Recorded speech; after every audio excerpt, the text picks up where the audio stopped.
Allow me to thank you, your leadership, and all people in the room for giving space to UN Habitat.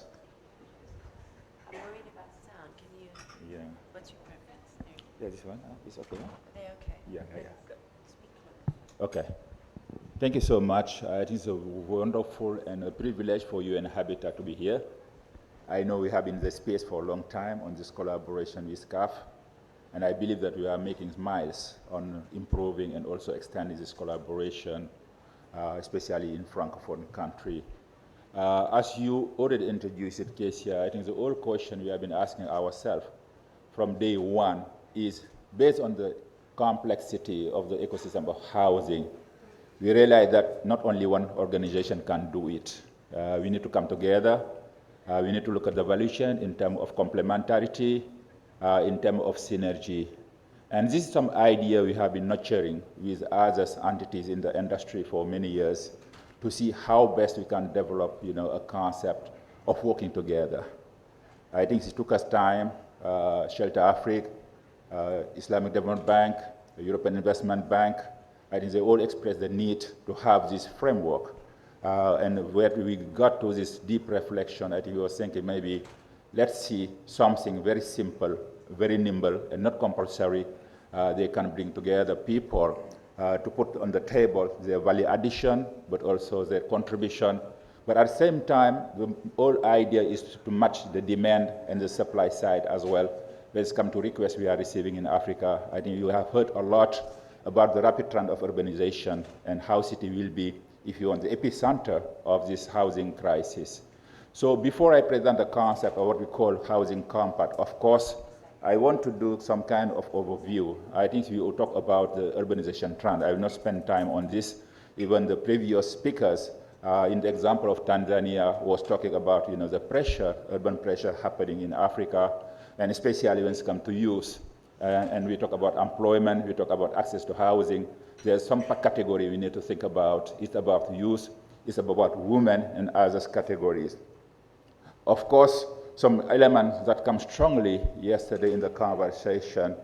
Of course, cities are under pressure on delivering, but at the same time, we see the affordability in terms of financing and how many people can afford buying housing. We have talked about a strength of 10% of all African population, which is quite small, but also the aspect economic transformation. I think Gardeners has made a good presentation last time on the link between job creation, housing industry, and others. And this relates to the overall context of Africa when it comes to urbanization, because this urbanization is not coming with economic growth, it's not coming with transformation. That's why we are behind, which means that the whole question is how to use housing as a driver for economic transformation, but also for accelerating economic transformation for Africa. So just an overview on our philosophy of UN Habitat as a leading agencies when it comes to housing in the UN system. Of course, for us, housing is at the center of everything we are doing. And when it comes to reducing poverty, and this we are talking about the SDGs, but also when it comes to reducing spatial inequalities. And I think Anna Claudia, during her presentation, mentioned the connection between housing and spatial planning. And also from the previous presentation, when we talk about vertical construction, it's very important to see what level of planning do we need to have harmonized housing system and vectors. I think it's very important. But of course, linking housing with the other sector of life. It's about quality of life, it's about urban prosperity, of course, sustainability with climate change, safety and security, very important. Of course, quality of life when it comes to health and others. So our approach, of course, on financing, I think similar what we heard these days, is more about building on the relationship between private and public is important. Co-production with communities is very important. And we have some model of co-production, for example, incremental housing that have been tested in many countries to face this challenge of financing, but also leveraging the SACCO and the small contribution and saving from communities. And on that as well, there's some experience we have on slum upgrading, participation to make sure community, they are part and parcel of the process of identifying priority when it comes to informal settlement transformation. Blending financing, seeking partners, I think that's a conversation we are having this week but also most importantly, streamlining, as mentioned by Kesia on your presentation, the housing value chain. And one important aspect is the land-based financing. What are the local tools that we can leverage to produce more revenue for local government they can reinvest? I don't think in Africa we have tapped a lot on the potential that land represents. I think that's some underestimated aspect of that. Of course, those challenges relate to statutory and administrative process, which is in line with the mandate of UN Habitat when it comes to policy analysis. So just some few examples of our engagement. Of course, data collection. We use what we call urban profiling to build the capacity for local and central government by comprehensive national housing based on evidence analysis and stakeholder engagement, but also updating policy, developing strategy for government to be able to address the issue of housing. And we have a number of countries being supported. And the last example I give it to you is the recent one from Ghana, where we support the housing profile revision. And we have seen this conclusion deriving from this housing profiling. One element is the institutional aspect of it, because we have many actors engaging in the sectors, and there are some conflict at the same time, and a lot of overlapping, and how we can address this matter by defining role, and this is the example of Ghana. And secondly, of course, access to mortgage. You see the proportion of Ghana is too low, 1% of the whole population. I think the whole goal now is to move from 1% to 30% in the next coming 10 years, which is quite impressive. Of course, tax incentive, we talk about enabling environment, and we know that state cannot do everything when it comes to finance of housing. We are expecting for him to establish policy, enabling environment, fiscal space for developers to be able to be on the space. Of course, land registration and all the bottlenecks are very important. So this is just one example of project we just start as well in Kenya with European Union. It's more about thinking about a modeling financial system that can help communities to build a house, knowing that they cannot access and afford to the high interest rate. But what are those systems we can put in place from the savings they have? Because we know in Kenya, the saving system from SACCO is very important, but it's not well leveraged. So right now we have the housing fund in Kenya, is how to match both community saving and the housing fund so that we can leverage for poor people is very important. That's why we are working with SACCO in terms of looking into business model, in terms of capacity development, but at the same time, the ultimate goal of this exercise is to come up with a modeling that can be scaled up for the government within the framework of this housing program. Yeah, this is just some example of innovation and work we have been doing. The most important one, as we talk about private sector, is our Tome Principe, where UN Habitat was able to leverage funding from private sector to support resettlement of communities. And it was quite a good example in terms of giving opportunity to private sector and public sector to work together. So now, looking ahead, what does it mean? I think there's quite a very important event that happened in September for the first time in the continent with the African Union, with the organization of the first ever Africa Urban Forum. It was attended by 2,500 people in Addis Ababa, during which I think the discussion got deep on the issue of housing, of the vector of transformation in achieving the goal of the African Union, the Vision 2063. And there was declaration from 25 ministers, local government, civil society, and others, and they give us a new starting point, a new hope on the raising awareness we are talking about when it comes to the continental level. And you can see how strong was the declaration when it comes to housing. One element, of course, is talking about sharing experience in the continent, because we know that some countries are much ahead compared to others, but at the same time as well asking the African Union to put in the agenda the issue of housing. And on that, we are expecting the African Union to develop what we call the model law on housing urban development, to call upon financial institutions to support the development of people-first housing policy to address the need of low-income earners. And on this point, there's a very important element, which was job creation, looking into the valuation of the housing, and also the mandate dedicated now to Shelter Africa as Development Bank and Unique Bank of Africa, leading on housing to be able to put in place a framework of collaboration and exchange. I think that's the whole conversation now we are moving on. How to develop this collaboration. So this is something we have been discussing. I think CAHF was involved, established a housing compact for Africa. What I'm saying is not about creating something new.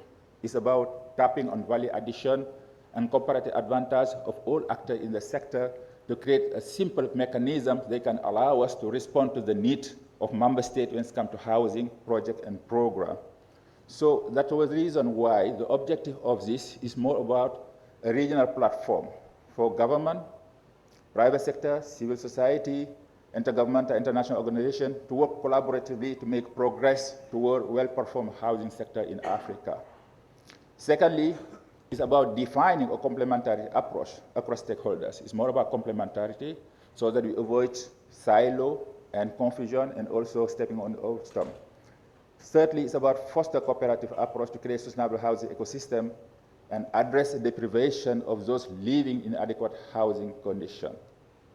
So how to go about it? Of course, one is about fulfilling the need of the SDGs because we are not far from the end of this 2030. And right now we are far from our goal. And I think today from the Summit of the Future, just completed in New York, the role of local government, the role of cities and housing has been stretched out by decision makers, which means that it's very important to keep track on this process of the SDGs and how we can fulfill our goal. Secondly, of course, capacity is very important. We talk about enabling environment, which is about policy, but capacity as well. Today, how many government can formulate a bankable project to approach donors and others? I think the complexity of this industry require more support to member state and to ministry and local government, of course, and lastly, strengthening partnership and cooperation among stakeholders that we are. We have three streams for this housing compact. The first stream is more about looking into the political momentum. I think we talk about the relationship between Ministry of Housing, Ministry of Finance, but also it's more about leveraging and also raising awareness for all these entities to understand the relationship, but also the dependency when it comes to housing. I think my executive director will talk about investment of all budget 1.5% to the housing sector as a leverage. I think those are some elements we need to replicate. We need to talk about it. But at the same time, cross-sector exchange is very important, especially now. Many countries are going to devolution process, and there's a lot of conflict when it comes to delivery of housing between central and local government. And one example is Kenya. We are very familiar. Another stream about financing solution, the housing demand and the supply, I think is very important. I don't have yet the solution, but we discuss it. We need to think where to start. We need to see what are the best practices are and how to bring innovation when it comes to blending financing model, resilient affordable housing finance market. Now you talk about climate change, we talk about green financing. Those are some niche we need to explore. Access to housing for low informal income, I think that's where the challenge is, as we are talking about 80% of the whole population of Africa. And the last one is more about looking into enabling factors. And one is about looking into housing regulation. We talk about the court of housing. We talk about the policy aspects, very important. And we have a lot of bottlenecks as well when it comes to administrative and financial procedures, when it comes to allocation of title, when it comes to allocation of permit of construction. I think there's a lot of things that we need to think about. So what activity entails this housing compact? Of course, first is technical advisory service that CAHF is doing, others are doing. But the whole question is how to amplify it, this technical advisor role. And we talk about capacity, we talk about business model and other issues. Secondly, building public-private sector offer by brokering with, member state, ministry, or local government. I think it's very important. Capacity building and knowledge exchange. I think that's something as well which is very important. And lastly, the data element. I'm happy to see the work that CAHF is doing to fill the data gap, but still, we need to make it systematic on this data production and information sharing between different levels on supporting decision making when it comes to housing value chain. So this is just the next step where we are heading to. We want to establish a very light steering committee just to coordinate and give direction to the thinking. And this can build even on existing network. It's not really casting stone. And secondly, as well, it's about identifying some countries, champion country, because we need to have champion on the issue as well. Today, of course, yesterday we had the Ministry of of Zimbabwe, but we can have more champions in the room to talk about the success. And I like now the stand from the president of Kenya, who is talking everywhere about housing. And when tomorrow he will have a town hall meeting in Mombasa to talk about his program of housing with youth and all categories in Kenya, on live, on X, and other social media. I think we need to talk about the story, and we need to talk about the change happening. Thirdly, it's more about establishing the stakeholders task force, bringing together experts from other organizations, public and private. And lastly, elevating the discussion on different forums as we are doing today. And I hope that we can continue the discussion in the World Urban Forum, but also UN Habitat will be organizing in December the expert group meeting on housing based on the resolutions that have been adopted by member states on affordable housing, which has different avenues that we can use to accelerate the discussion, but also elevate the debate when it comes to affordable housing in Africa. Those are elements I'm submitting to your appreciation. Want to get your idea, your thinking, and your view on that, and how do you see this compact flying here in Africa, and what is your interest on that? Thank you again very much, Kesia, for giving me this space. Thank you very much. Thank you.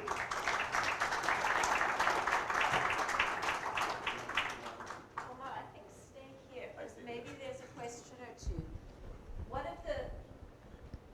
One of the things that was been raised over the last couple days is, but we don't have answers. We need answers, we need ways forward, right? Exactly. So here's one, it's a small step, True. but a commitment to collaboration. I think that's definitely something in terms of the compact that Kehinde, where's Kehinde, and Mildred and the AUHF board, that we can take as a proposal to the AGM, which is tomorrow, to think about how the AUHF can participate in the compact. Definitely. I can say also from CAHF's perspective, very excited that there is leadership, that you're taking us in a direction that we can then align all of our work together. Are there any questions about how you might participate or issues that arise? I saw one. Yes, Patrick.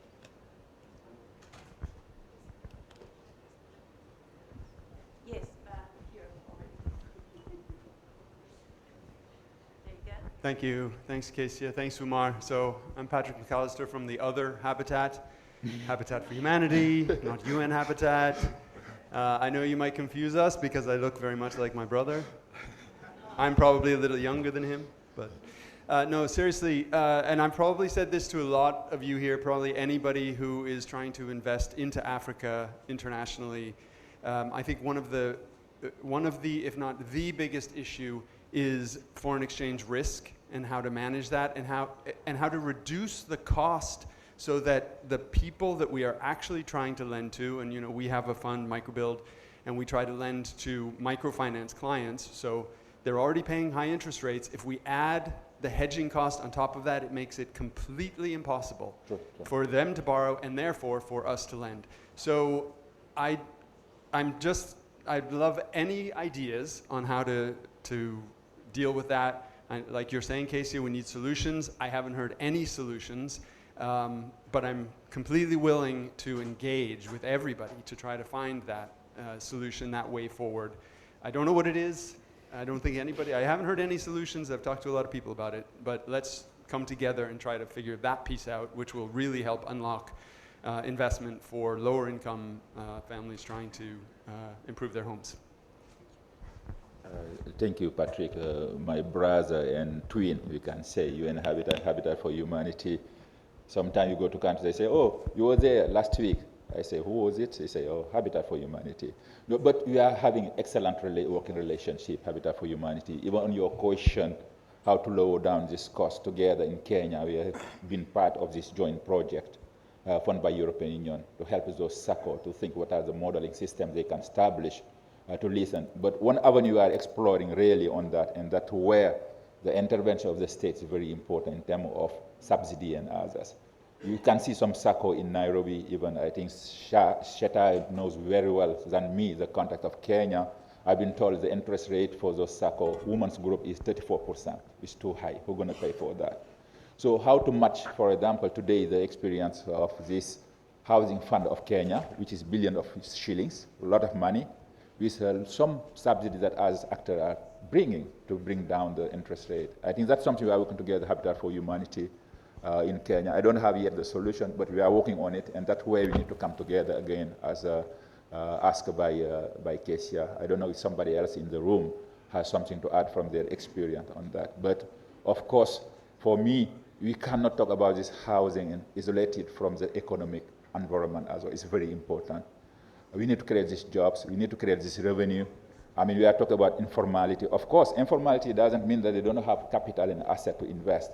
But there are poor people as well down the ladder. They cannot afford $1 a day. I think that's where the challenge is. The middle class, yes, private sector can handle it.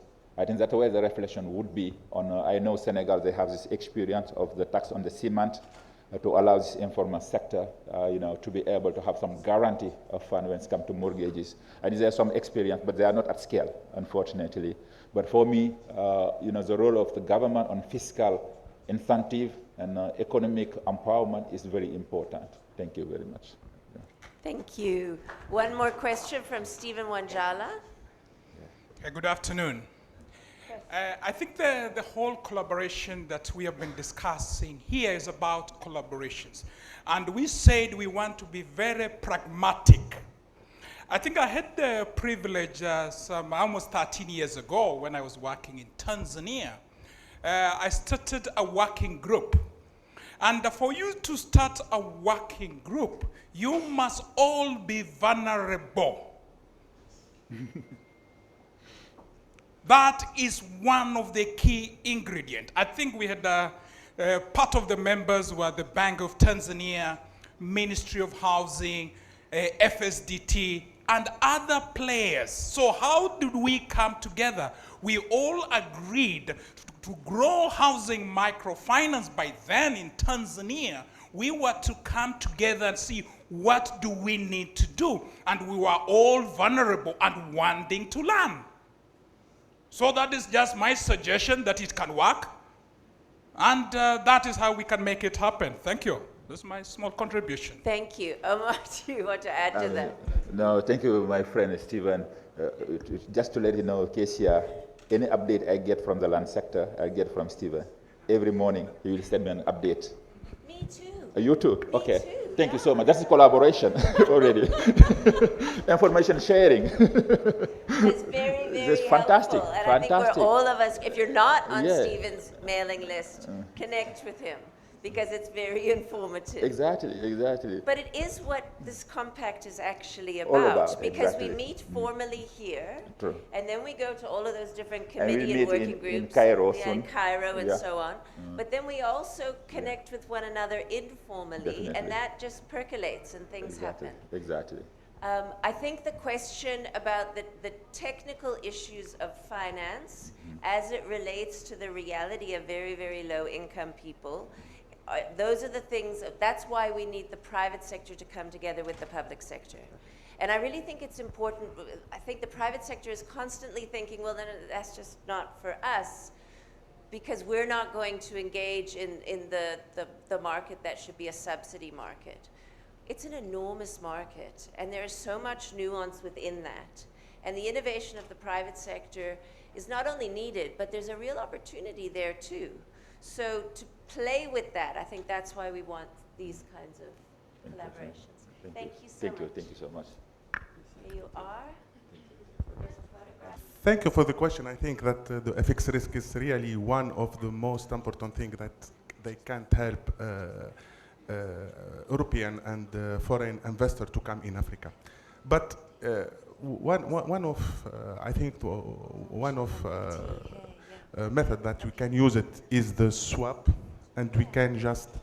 I think that you know that for the swap, yes, of course we can use it, but really when we see the devaluation of each currency now against, for example, for US dollar, for many local currency in Africa, we find that the interest rate difference between the hard currency, the US dollar, and the local currency, when we put that in account to see how much the depreciation is compared to the difference between two interest rates, it will be already covered.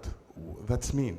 For example, when you see for long term, for 10 years or for 5 years, let's say medium term, the FX risk for and the devaluation for in 5 years, when you compare that to the difference between interest rates between US dollar and the main currency, the local currency, it will be something that even when you take the FX risk, you will be comfortable and you avoid the difference interest between the dollar and the local currency.